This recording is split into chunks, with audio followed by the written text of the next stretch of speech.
Welcome to today's Explainer. We're diving straight into a massive medical mystery today, arterial hypertension. It's a condition that operates almost entirely under the radar, yet its physiological impact on the human body is, well, it's absolutely profound. Just to give you an idea of the sheer staggering scale we're talking about here, in the year 2019 alone, high blood pressure was a contributing factor in 10.4 million deaths globally. To put that into perspective, that's 19% of all global deaths in that single year. It is a massive driver of premature mortality across the globe. And the reach, it's incredibly vast. We're looking at 33% of the entire global adult population being affected by high blood pressure. That is literally 1 out of every 3 people on Earth walking around with an elevated pressure within their arterial walls. It's a biological culprit completely hiding in plain sight. But here's the crazy part. This is the central clinical paradox of our explainer today. Despite being so prevalent and honestly so deadly, 50% of people with hypertension don't even know they have it. Because it's almost entirely asymptomatic, millions of people just go about their daily lives completely unaware of the sustained stress on their circulatory system. So here's our roadmap for today. We'll start with the silent global epidemic, move into primary versus secondary hypertension, explore the kidney connection, look at the role of lifestyle, and wrap up with getting measurement right. All right, part 1, the silent global epidemic. We've got to start with this stark clinical reality. Hypertension is rarely accompanied by symptoms. You won't necessarily feel dizzy, you won't necessarily have a headache, and that lack of symptoms is exactly why routine medical screening is so absolutely vital. If you leave it unchecked, this high pressure flow quietly damages your target organs over time.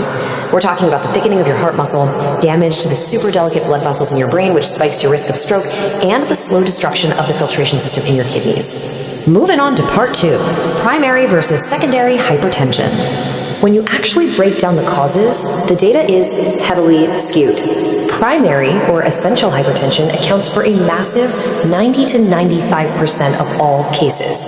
This is driven primarily by a complex mix of your genetics and environmental lifestyle factors. Secondary hypertension makes up that remaining 5 to 10%. Now that stems from clear identifiable medical issues, things like an endocrine disorder, the use of certain medications like birth control pills, or very frequently, chronic kidney disease. Which brings us to part 3, the kidney connection. Let's zoom in a bit here. Blood pressure is heavily regulated by this fascinating biological plumbing system called the renin-angiotensin-aldosterone system, or RAASS for short. This is a crucial, incredibly complex hormonal system located right inside your kidneys. Its main job? To regulate your fluid balance, dictate how much sodium your body holds onto, and control exactly how tightly your blood vessels constrict. So what happens when this system goes wrong, particularly in secondary hypertension caused by kidney disease? It's like a closed plumbing system under incredibly high pressure. Step 1, damaged kidneys inappropriately produce excess amounts of an enzyme called renin. Step 2, this triggers a whole biological cascade that forms angiotensin II. Step 3, that angiotensin II acts as a powerful vasoconstrictor. It severely clamps down and squeezes those blood vessels shut.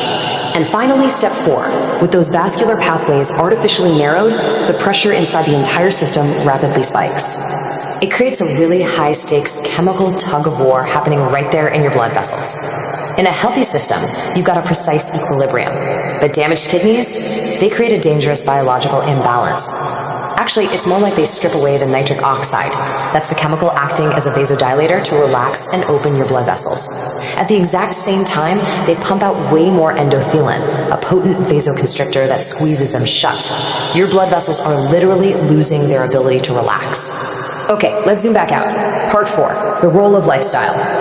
Looking at those everyday variables, we really have to objectively examine the environmental triggers in primary hypertension. Think of them as the accomplices.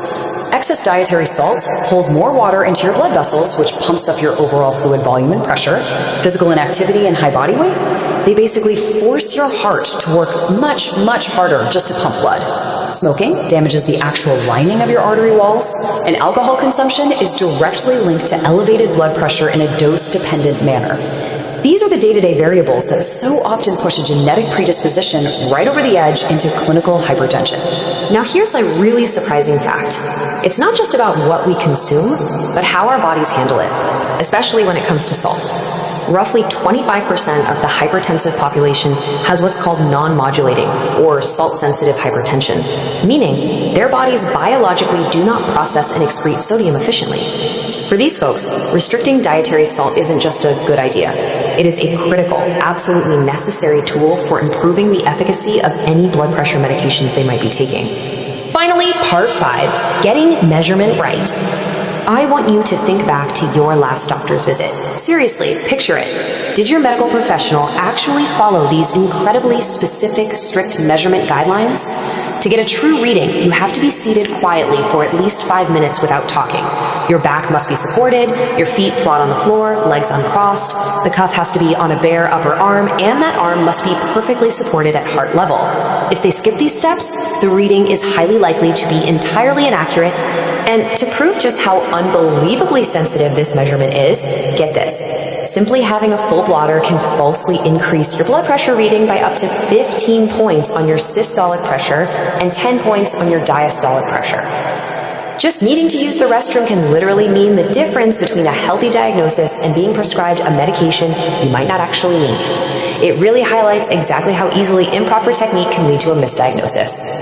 And that brings us right back to where we started, the central paradox.